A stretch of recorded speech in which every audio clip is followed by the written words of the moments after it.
Hello friends, how are you. आज है 24 मार्च 2019 और आज से करंट अफेयर रिलेटेड जितनी भी बड़ी खबर है और उसी में से MCQ क्वेश्चन बन सकते हैं जो आने वाले एग्ज़ाम के लिहाज से काफ़ी मायने रखते हैं और उसी के बारे में आज मैं चर्चा करूंगा।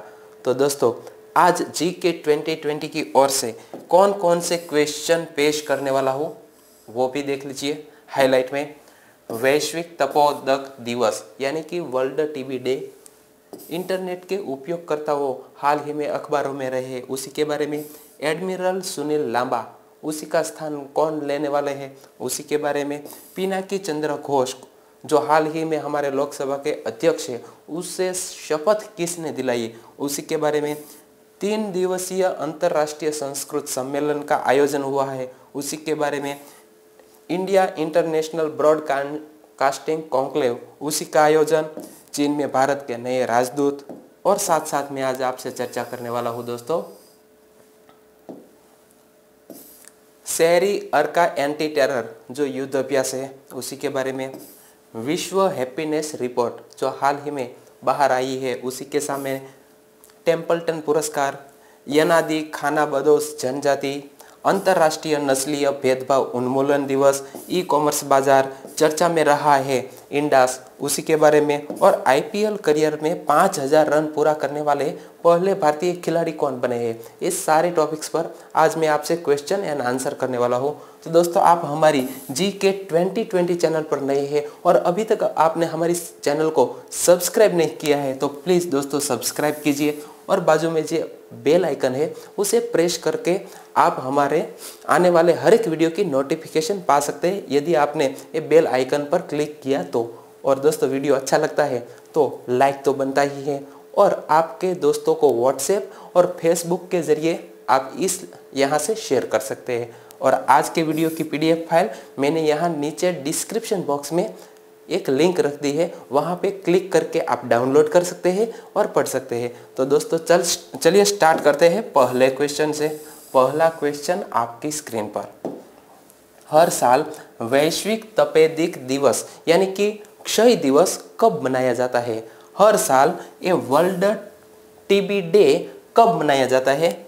हर साल 24 मार्च को वर्ल्ड टीबी डे मनाया जाता है, यानी कि इस क्वेश्चन का C ऑप्शन सही है। और बात आती है वर्ल्ड टीबी डे की, तो इसी के बारे में मैं आपको डिटेल से समझाता हूँ। वैश्विक तपेदिक यानी कि क्षय महामारी उन्मूलन के प्रयासों को बढ़ाने एवं स्वास्थ्य और तपेदिक के सामाजिक एवं आर्थिक परिणाम के बारे में जागरूकता प्रसारित करने के लिए प्रति वर्ष 24 मार्च को ये डे मनाया जाता है। और ये टीबी के जो वायरस है उसी की खोज किसने की थी वो भी एक क्वेश्चन बनता है। डॉक्टर रॉबर्ट कोच ने इस तिथि पर 1882 में टीबी के जीवाणु की खोज की थी जो कि टीबी उत्पत्ति के कारण बनते हैं। आप इमेज में भी देख सकते हैं डॉक्टर रॉबर्ट कोच। तो दोस्तों, ये इसके पीछे रही हिस्ट्री भी आपको ज्ञान होनी चाहिए। आगे बढ़ते हैं तो इसी के बारे में। भारत में हर साल 20 लाख लोगों टीबी की चपेट में आ जाते हैं। लगभग 5 लाख प्रति वर्ष मर जाते हैं। भारत में टीबी के मरीजों की संख्या दुनिया के किसी भी देश से ज्यादा है। यदि एक औसत निकाले तो दुनिया में 30% टीबी रोगी भारत में पाए जाते हैं।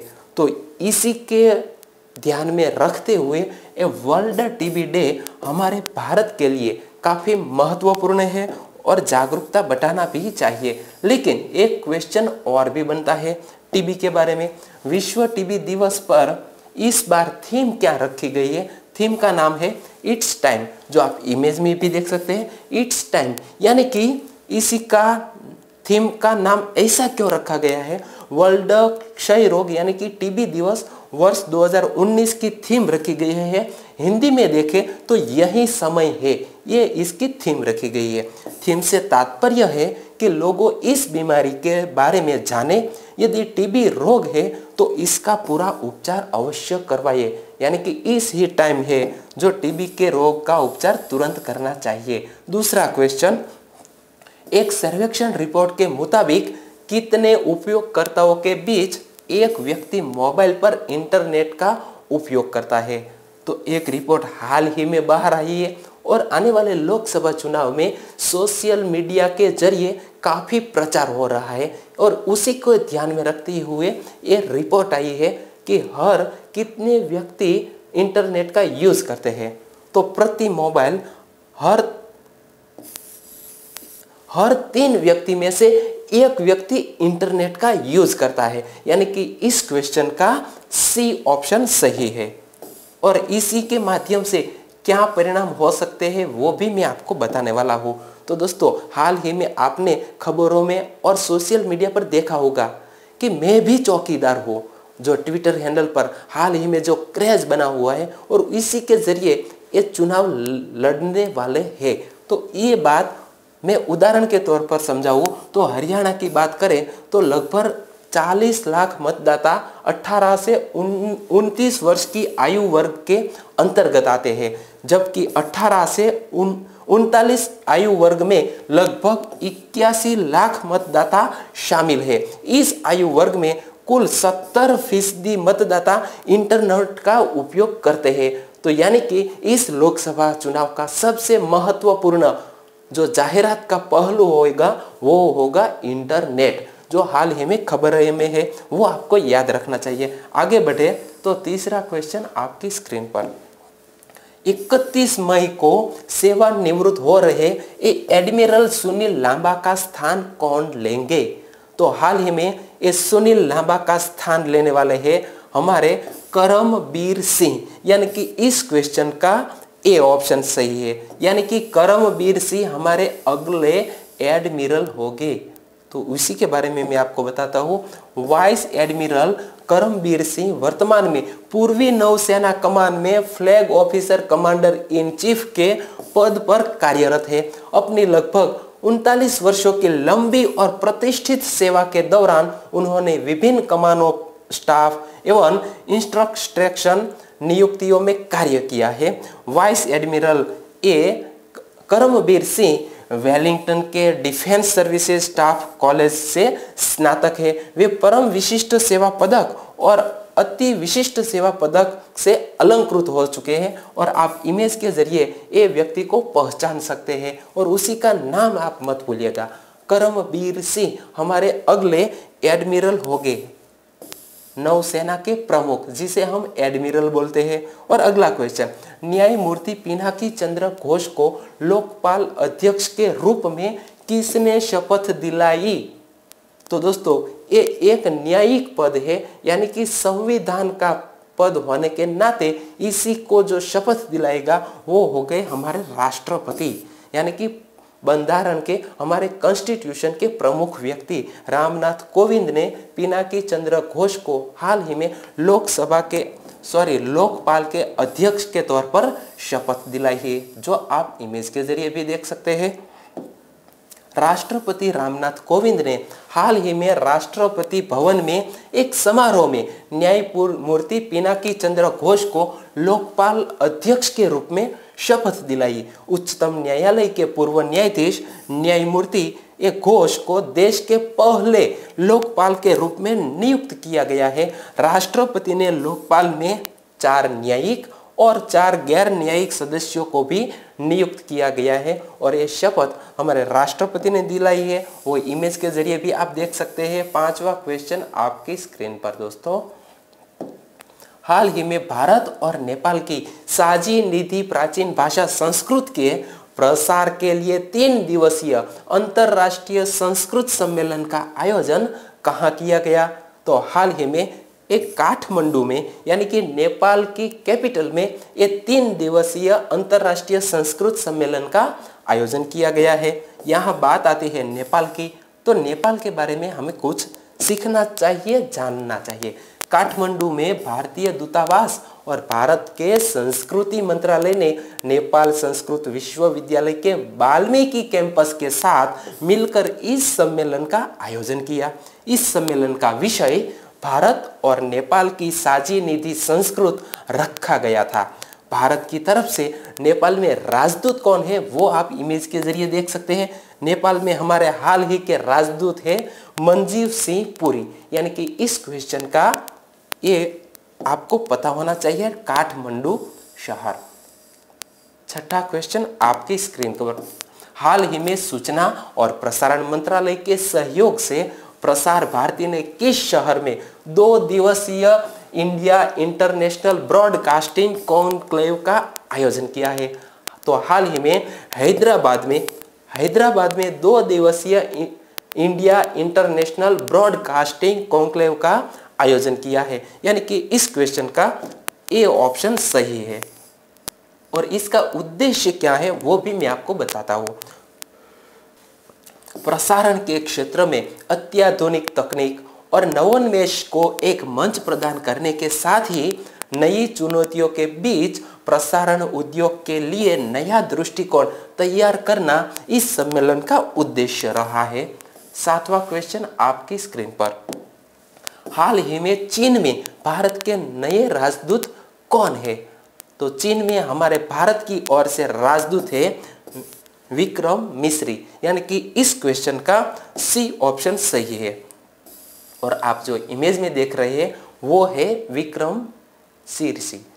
तो दोस्तों ये विक्रम मिश्री जो हाल ही में हमारे चीन देश के राजदूत नियुक्त किए गए हैं भारत की ओर से, तो ये व्यक्ति आपको याद रखना चाहिए, क्योंकि व्यापार के समझौते के तहत ये काफी चर्चा में रहे हैं। आगे बढ़ते हैं।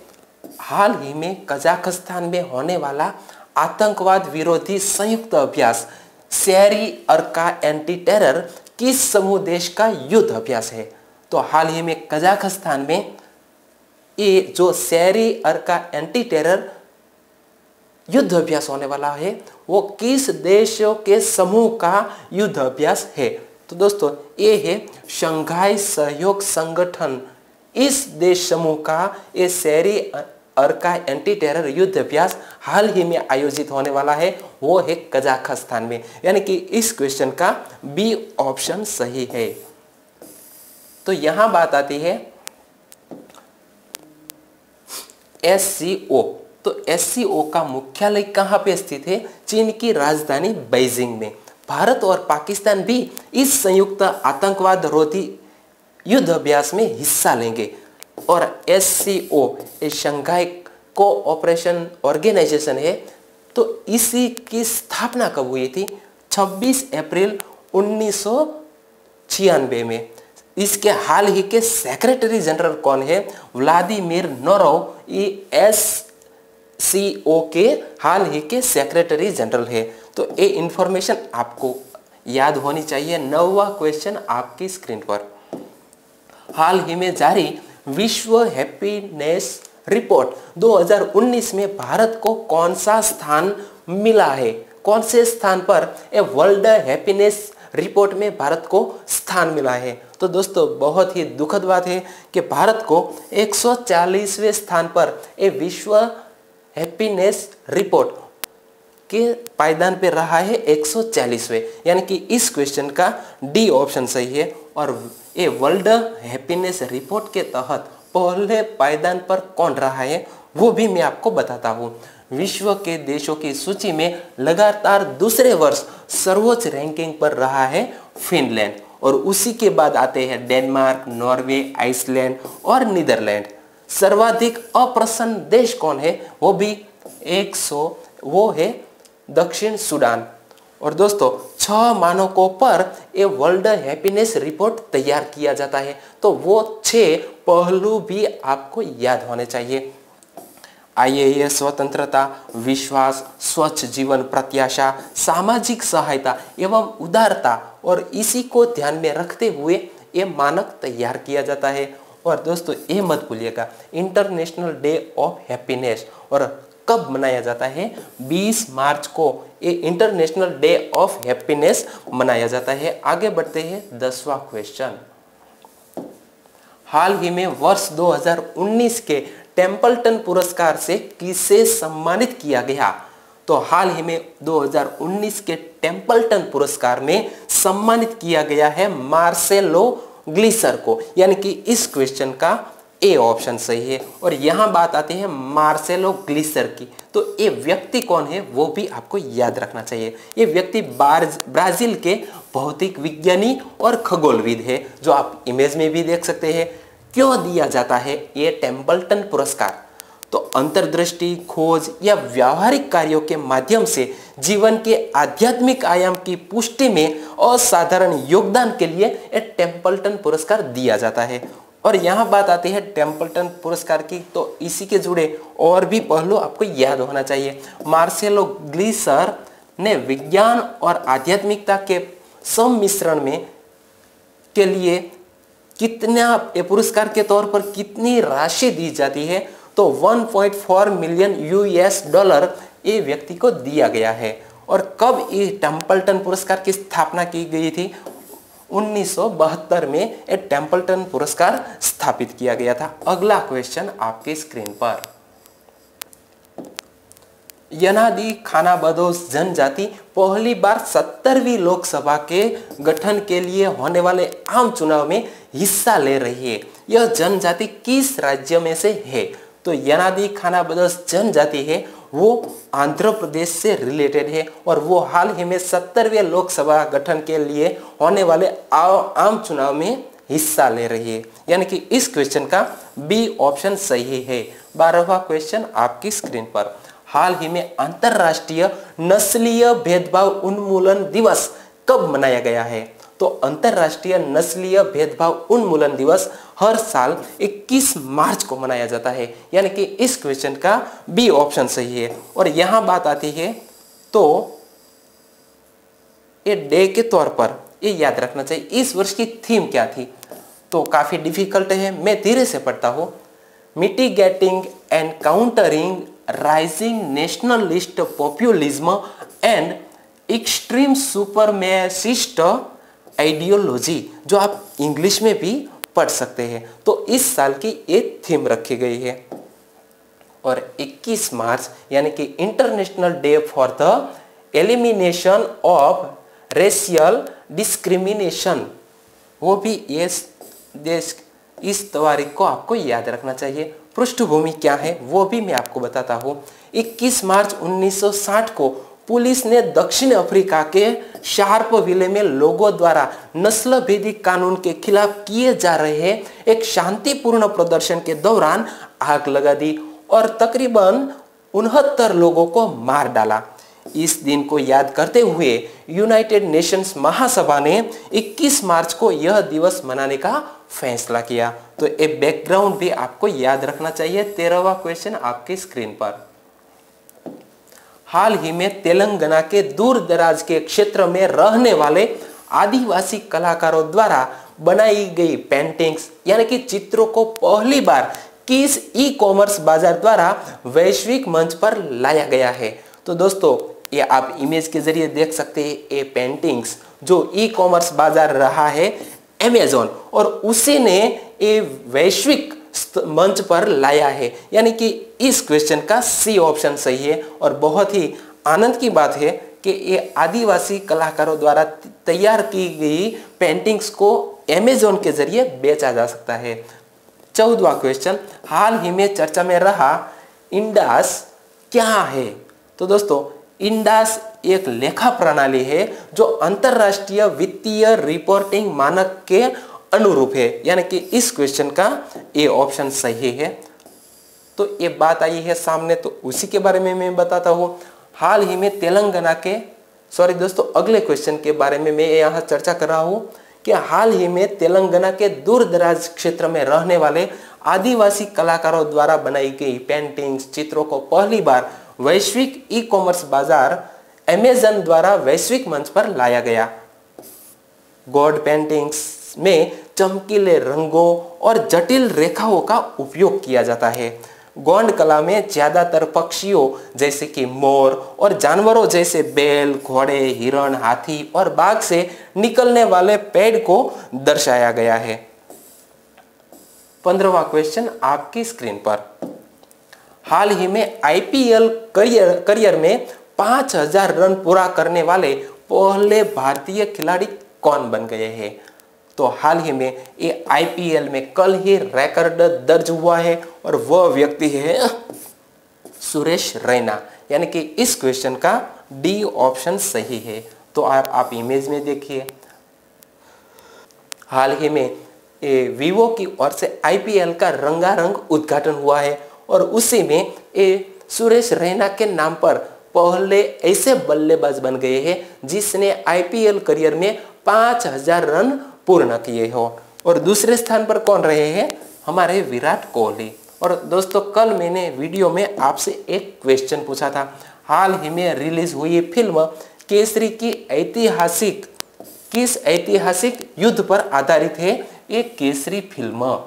तो लगभग सभी दोस्तों ने इसका सही आंसर दिया और इसी का सही आंसर था सारागढ़ी का युद्ध, और वो ऐतिहासिक युद्ध पर हाल ही में रिलीज हुई है केसरी नामक फिल्म। और आज के वीडियो का क्वेश्चन आपके लिए, जिसका आंसर आपको कमेंट बॉक्स में देना है। क्वेश्चन क्या है?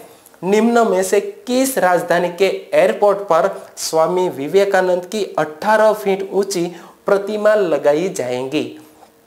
तो ये एयरपोर्ट का नाम भी स्वामी विवेकानंद हवाई अड्डा है, जो आपको याद रखना चाहिए। वहां पर 18 फीट ऊंची प्रतिमा तकरीबन 1 करोड़ खर्च से लगाई जाएंगी और इस प्रतिमा का निर्माण भी जाने माने शिल्पकार राम सुतार करेंगे, जिसने स्टैच्यू ऑफ यूनिटी का निर्माण किया है। तो दोस्तों 4 ऑप्शन आपकी स्क्रीन पर है और इसी का सही आंसर आपको मुझे यहाँ कमेंट बॉक्स में देना है। तो आज के वीडियो के आंसर देना आप मत भूलिएगा। और ये वीडियो आपको अच्छा लगता है, हेल्पफुल लगता है, तो फेसबुक और व्हाट्सएप के माध्यम से आपके दोस्तों को इस वीडियो की लिंक शेयर जरूर कीजिएगा। और जाते जाते मैं आपसे एक विनती करूंगा कि आपको एक लाइक तो देना ही है। कल फिर मिलेंगे एक नए करंट अफेयर के साथ, तब तक के लिए जय हिंद।